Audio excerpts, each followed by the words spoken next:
Présentez. Aline Touré, manager Futur Stars League et manager sportif de l'Institut Diambar. Vous allez tenir la troisième édition. Est-ce que vous pouvez nous présenter cette compétition et c'est quoi l'objectif?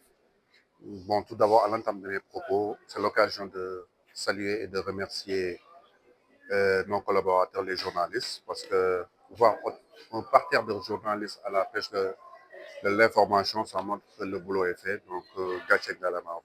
Donc, la FSL, pour revenir à notre sujet, c'est une volonté commune de certaines académies quand même. Quand on parle d'académie, il faut une clarification quand même conceptuelle. Qu'est-ce que c'est qu'une académie déjà? Parce qu'on a ciblé les académies qui logent leurs joueurs de 13 jusqu'à peut-être 18 ans. Donc, pour la première année, on était 8 académies. Pour la deuxième année, on est 10 académies. Et la troisième saison, comme que la demande a été trop grande, il y a eu 30 académies de plus qui voulaient participer. Mais on a tablé le format à 20 académies cette année et on va jouer nos matchs et faire les challenges aussi.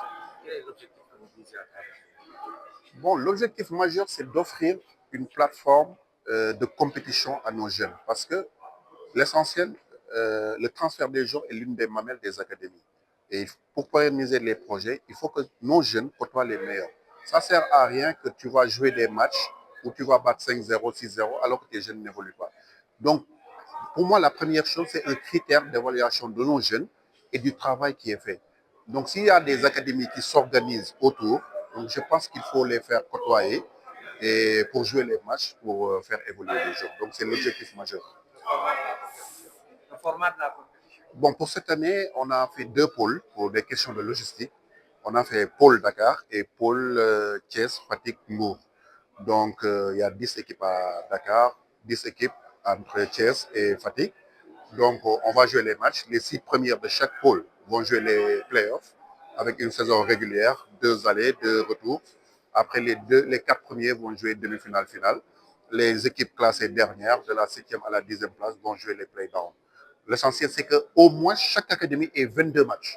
Donc, c'est ça l'objectif. L'objectif est que chaque académie joue 22 matchs à haute intensité pour permettre d'évaluer leur jeu.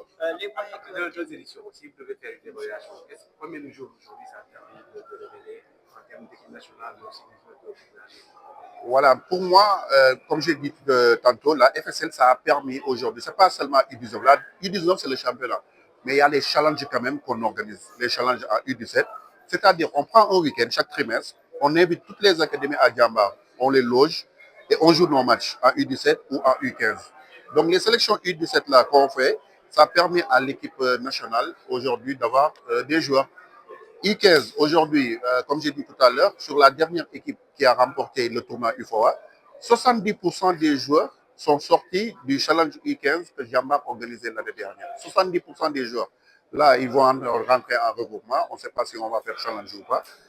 Moi, à Djambar, que je maîtrise, moi, mes meilleurs joueurs l'année dernière, ils n'ont pas joué le championnat Ligue 2, mais ils ont joué la FSL. Et ça a permis de sortir des joueurs à 15 ans à Liverpool, Chelsea ou Genk ou Villarreal. Donc, moi, en tant que manager, c'est quelque chose que je vais appuyer parce que ça m'a permis que mes joueurs aient un temps de passage plus réduit.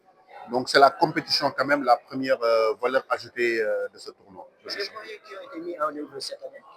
Bon, pour cette année, on s'est dit, parce que comme les 2 dernières années, on s'est dit Amba, Génération Foot, United, on mettait la main à la poche pour faire vivre. Mais cette année, on s'est dit que chaque académie participe pour 300 000 francs.